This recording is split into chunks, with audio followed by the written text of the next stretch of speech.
Welcome back to Just Scribble. I had promised when I did my most recent Sojourner unboxing that I would come back in a few days and do a quick little video showing you my setup and how I was planning on using my B6 Plus from Leuchtturm.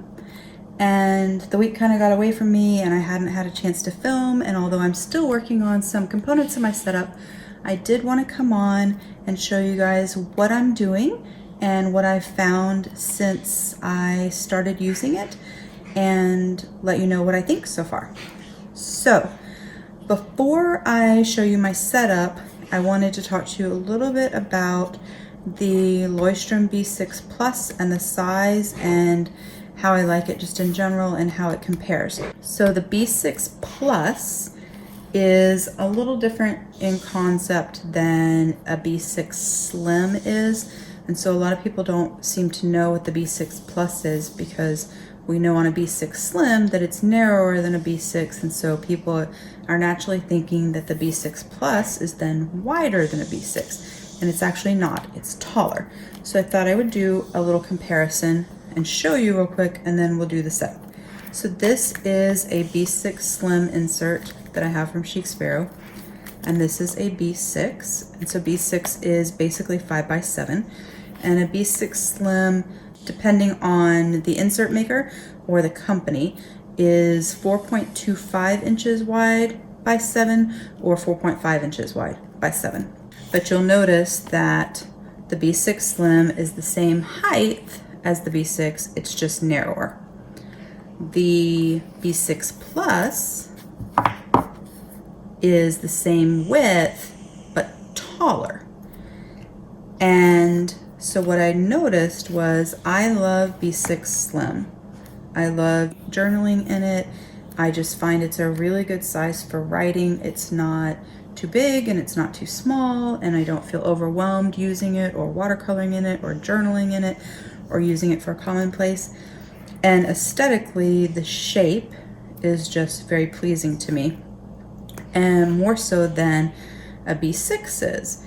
And so I noticed when I bought the B6 Plus to see if I might like the size, that the B6 Plus is similarly shaped to my B6 Slim.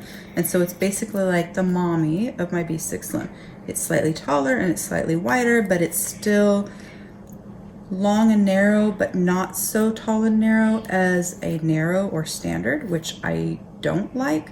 So it's kind of perfect for me. The narrow is basically the same width as a B6 Slim, but taller. And for me, it's awkward. And so this proportion is just good for me. I just like it. And so this proportion is the same, just slightly bigger. You guys didn't come here for size comparisons, but I just wanted to explain the size of the B6 Plus and how it's different. But I know you guys actually came here for setup. So my use for the B6 Plus was to change out my everyday carry and what I use as my planner and change up my system. I am not doing one book July because I can't keep one book for everything, because my work planner needs to stay separate. It's just too big to combine with everything, and I have no intention of carrying it around all the time. It stays at work and I use it at work, and I don't need it at home. And I don't like keeping my personal diary journal in with the rest of my planner stuff. I like having it separate. But the main premise of One Book July is to simplify and to rethink how you're doing things to make it a little bit easier and a little bit less about the art and the extras that we do when we're trying to plan, and more about, or journal, and more about getting back to the basics. And so even though I'm not doing One Book July, I did use this month to think about my setup and my system and what was working and what wasn't working and what I wanted to try. So I decided I would try to do kind of a modified bullet journal method with collections and see how it goes. And so I decided that if I was going to change things, sometimes it's hard to change if you stay in the same size, because you kind of get stuck in your normal routine and it's hard to get yourself to revamp. So I thought the best way to do it would be to try a new size. So I'm trying a new size, which is the B6 Plus, and I am doing my modified bullet journal and journaling in the Leuchtturm and my collections in the field notes. And then I log my food that I eat every day. So I have moved that out of a B6 Slim insert and into this insert that I use from Paper Penguin, which is a modified version of her check register. And it will also hold my son's idea book from Jaboon that I use for his school and all of my meetings for school and notes about school. So these are the 4 things that I always keep in my planner. I'm not changing out his school insert. It's staying in the B6 Slim size that it is. I modified my health wellness tracker, my food tracker, to be this size instead of B6 Slim. And then I added a collections book instead of keeping it in the back of my calendar, and I switched up my planner system. So I will show you a little bit about my setup. I'm still in the process of setting up my collections, but I've done the headers on some of the pages, and hopefully this weekend I'll get to add the details. But this 2-page spread will be for birthdays and anniversaries on a months on 2 pages, so the full year, all 12 months on 2 pages. And then I have a reading list, which is 2 pages long, and it's for the books and audiobooks that I already own that I have not had a chance to read, so that I can keep track of them and what I already have to read and make some progress on reading them. Then this is a 2-page yearly of movies that are coming out and releasing. And then I'm in the process of finishing my binge pages, which are movies and TV shows that I like to listen to and binge when I'm working, because I listen to movies and TV shows that I've seen 100 times just to block out all of the distractions and the other people in the office. And so I like to keep a list of things that I like that don't annoy me to watch over and over again. So I thought that would be a good collection. And then I am going to create an inventory of all the DVDs that we own, so that we don't accidentally buy another one, or when people are asking for gift ideas, we know for sure what we have and whether we have it in our house here or at our vacation home. So there'll be some pages for that. Then a page, or several pages actually, for restaurants by cuisine, with notes on some of our favorite things to eat there or the healthiest options that there are. And then backwards going forward, I'm actually doing a website tracker for websites that I want to check out, or that someone recommended, or if there's something that I like to buy and it's kind of from a random website that I may not remember, so I can write it down and keep notes on it. There will be other things that will get added to the collection book as well, but those are what I'm starting with. And so that is going to be my field notes. And then my Leuchtturm is my actual bullet journal-esque planner. So it has our school schedule and a full year calendar for 2019. When we get closer towards the end of the year, I'll add 2020 on there and cut off the first half of 2019. But just so I have a reference, because I have done away with monthly layouts and am just doing weekly with dailies as I need for just journaling or clearing my brain or random notes and things like that. So this is my monthly outlook, so I can see the month easily for planning and things like that. I may color code it with holidays and days that we're off for school, just to make it easy at a glance when I'm planning with my husband, but I haven't done that yet. These 2 pages aren't done yet, but they are going to be for a bill tracker and a cleaning schedule for our house. So I'm still kind of figuring out how I want these 2 pages to be, but I've earmarked them already. This is supposed to be a parking lot page So it's just a page to stick post-it notes for something if I need to put it somewhere later in my planner and it doesn't really have a place to go yet. One of the girls in the Chic Sparrow group calls hers a parking lot, so kind of stole that name from her because I thought it was a good place to park my post-its. This is my order tracker for the month, which I've done too much shopping, obviously, because it's full and we're not even actually to the end of the month. And then these two pages, the parking lot and the tracking, they'll be done each month. So before I start my weeks for the next month, I'll do them again. But the bill tracker and the cleaning schedule, they are for the whole time that this bullet journal is being used. So then I went ahead and back entered my weeks for July that I had done in my previous planner, just so I could test setups and kind of figure out what I liked and what I didn't like. Some weeks obviously were busier than others and some weeks were not, and so I wanted to see how I could use it and what I needed on my pages, knowing that each week I can change it completely if I want. And so I tested out putting the week on one page in a different way than I've had it before, and then all my other stuff on the other page. And then I tested out the week across the top with different things on the bottom. Found I kind of liked this setup, so I continued that for this week, and then added some things as I went. I'm still playing with the setup. I think it's important to modify as you go or as your life changes. I'm sure that once school starts in 2 weeks, I guess, that the setup may change completely again, but right now this is working. So next week I'll be, or on Sunday for the next week, I'll be drawing out something similar to this. And then I have journaling pages, and I did a tip in there, and I've added stickers and some other things to it.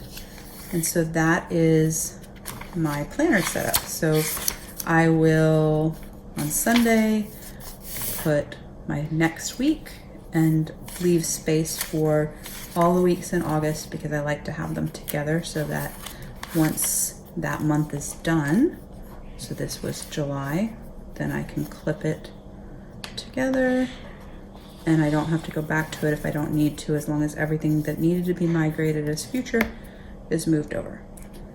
So this book is, or this bullet journal is 123 pages, ignoring the index. The last 8 or so pages, it might be more than that, are perforated, which I don't know if that's going to bother me or not, but we'll see. But I also don't know if I'll make it all the way through or not. So far I'm really, really liking the size, and I'm really liking the flexibility of making my own layouts and figuring out what I need and customizing it to me. And so I like that a lot. And so I plan to continue using it, but I don't know how long it will take me to fill up the whole thing. I think it'll take me about a quarter, so July, August, September, but we'll see. I guess it depends on how wordy I am when I journal daily, but it should allow me that much time. And then when I'm finished, I can just get another one for the next quarter, and my collections can stay along with my others. So the one thing that I have discovered, having used this gorgeous Getty folio, is that I wished I had ordered it with the 1/2 inch additional width, which is designed to allow for tabs, partly because I do use tabs a lot actually in my planners, and I want to be able to tab my collections as well, but also because I'm using it slightly different than it's technically designed, and I need a little bit of extra space in there. So when you put in your Leuchtturm into the folio, get this in here without blinding you guys or whacking the camera. When I get the Leuchtturm in there, it is a perfect fit. It's slim and awesome. I actually have plenty of room for tabs and it's great. But I want to keep my field notes in here too. And so I have a couple of options. I can leave the Leuchtturm in here the way that it is, which is what Rowena does a lot. And I can stick the field notes in there and it fits fine, but I start losing space because now I'm getting chunkier, right? And I haven't even added my son's idea book. And as I continue to journal and add stickers and tip-ins and things like that, I know this bullet journal is also going to get puffier. And so I'm afraid that I'm going to not like the fit or wish that I had more space. And so one of the things that I am doing and how I am using it is I'm actually only keeping the Leuchtturm on this half, and then I'm keeping my collections on this half, and my son's little idea book I'm actually just sticking back behind here because I don't need to get to it every single day.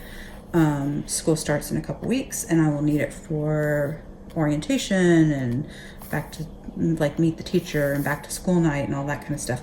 So I need access to it. I need access to it anytime I need to make notes or check something about the school or about a field trip or the grading system or what have you, but I don't need it open all the time. So it just kind of tucked back there, safe and out of the way. And then this little guy, he actually fits in here.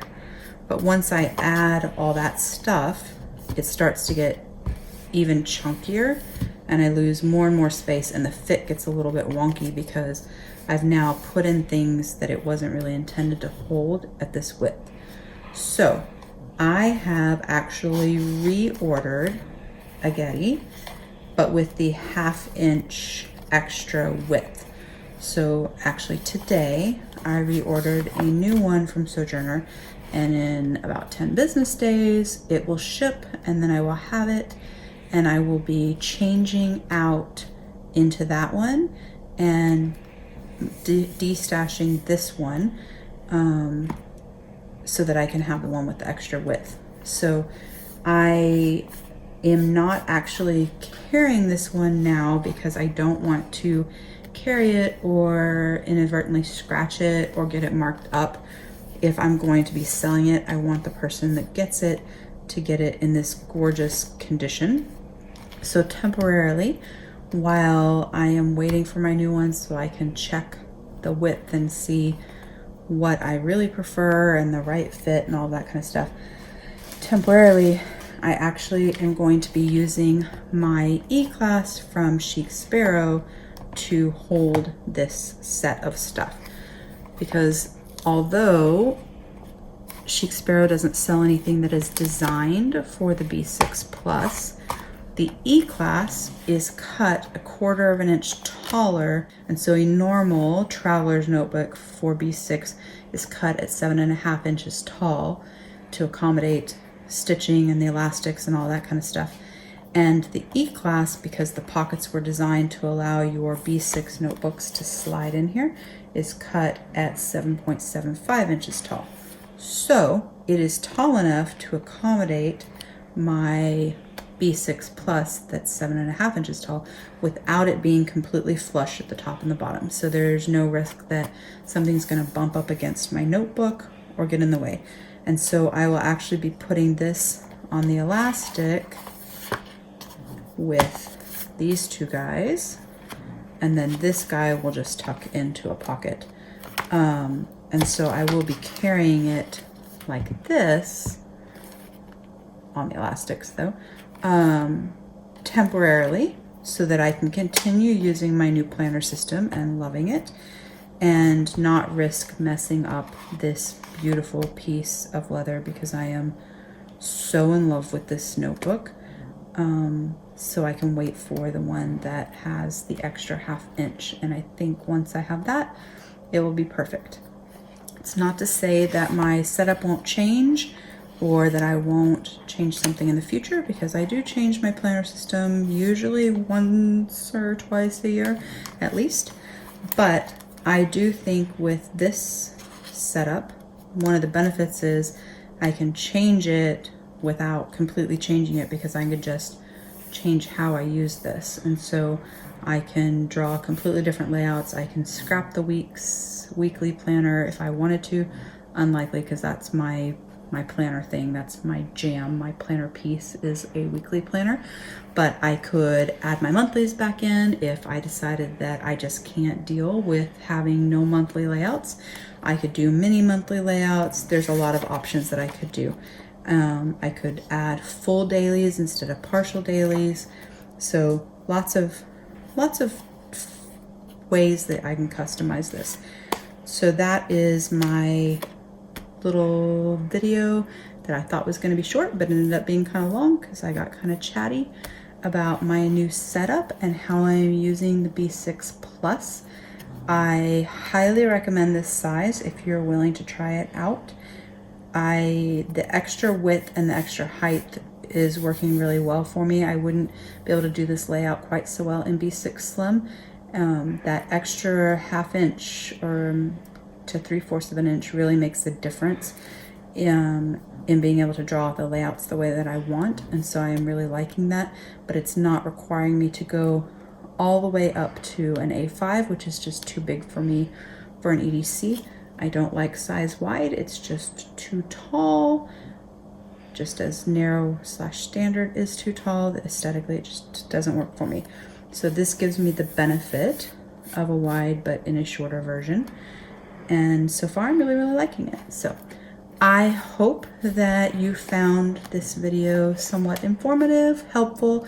I hope that it sparked some ideas in you. If nothing else, maybe it inspired you to go out and buy this gorgeous leather from Sojourner, or a field notes book, or an idea book, or what have you. I will post links to everything that I showed, all the inserts and the notebooks that I showed in this video down below in case you wanted to go shopping. Please post comments below if you have an idea for me or a question about my setup or what I'm doing or how it's going. And don't forget to just scribble.